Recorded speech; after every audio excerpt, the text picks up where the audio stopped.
Assalamualaikum warahmatullahi wabarakatuh. Selamat pagi anak-anak semuanya. Insya Allah pada hari ini kita akan belajar Al-Quran dan hadis sebagai pedoman hidup. Oh iya, bagaimana kabar anak-anak ibu yang solih dan solihah? Semoga semuanya dalam keadaan sehat walafiat ya. Amin ya rabbal alamin. Perkenalkan, nama ibu Rina Widya Royani. Insya Allah ibu akan mengajar mata pelajaran pendidikan agama Islam di kelas 7. Baik anak-anak, sebelum kita memulai pembelajaran kita pada hari ini, kita berdoa terlebih dahulu ya. Berdoa dimulai. Bismillahirrahmanirrahim. Raditu billahi robba wa bil islami dina wa bi muhammadin nabiyya wa rasulah. Rabbi zidni ilman warzuqni fahman. Amin. Alhamdulillah kita sudah membaca doa dan langsung kita mulai ke materi pembelajaran hari ini ya. Baik anak-anak, pembelajaran hari ini kita di permulaan bab 1 ya, yaitu Al-Quran dan hadis sebagai pedoman hidup. Yang akan kita pelajari hari ini yaitu yang pertama, pengertian Al-Quran, yang kedua, pengertian hadis, yang ketiga, Al-Quran dan hadis sebagai pedoman hidup. Yang pertama, pengertian Al-Quran. Al-Quran berasal dari kata qoro'a yang artinya membaca, dan kata dasar dari Al-Quran yang artinya bacaan.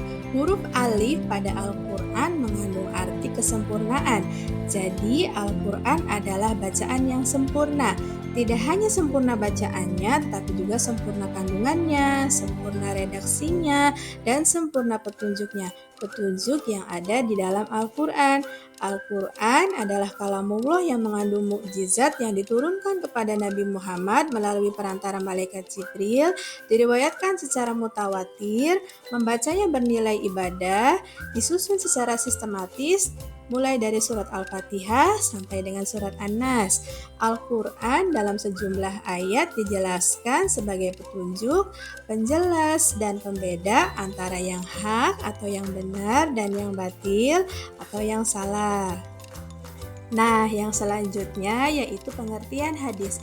Hadis berasal dari kata yang artinya ucapan, pembicaraan, cerita, atau baru tidak lama.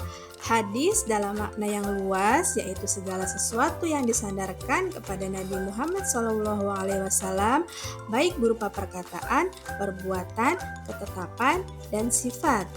Baik anak-anak, itu dia penjelasan mengenai Al-Quran dan hadis. Selanjutnya kita akan mempelajari tentang Al-Quran dan hadis sebagai pedoman hidup.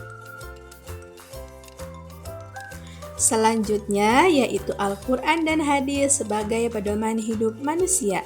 Al-Quran sebagai sumber ajaran Islam yang pertama dan sebagai kitab suci umat Islam. Di dalamnya terdapat sumber-sumber ajaran Islam, petunjuk, penjelas, pembeda, tata cara beribadah, dan bermuamalah dengan baik dan benar sesuai ajaran Islam untuk kehidupan manusia.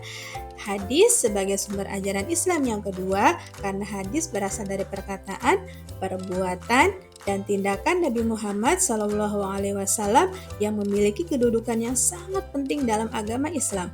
Al-Quran dan hadis, keduanya merupakan sumber ajaran Islam yang saling melengkapi satu sama lain, tidak dapat dipisahkan dan dijadikan sebagai pedoman hidup bagi umat Islam agar selamat hidup di dunia dan hidup di akhirat.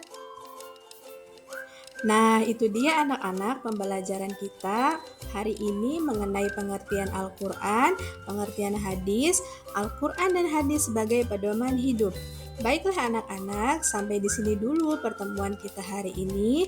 Marilah kita akhiri pertemuan kita hari ini dengan mengucapkan alhamdulillah. Alhamdulillahirabbil alamin. Baiklah anak-anak, cukup di sini dulu pertemuan kita hari ini. Sampai jumpa di pertemuan kita selanjutnya ya. Ibu akhiri, wassalamualaikum warahmatullahi wabarakatuh.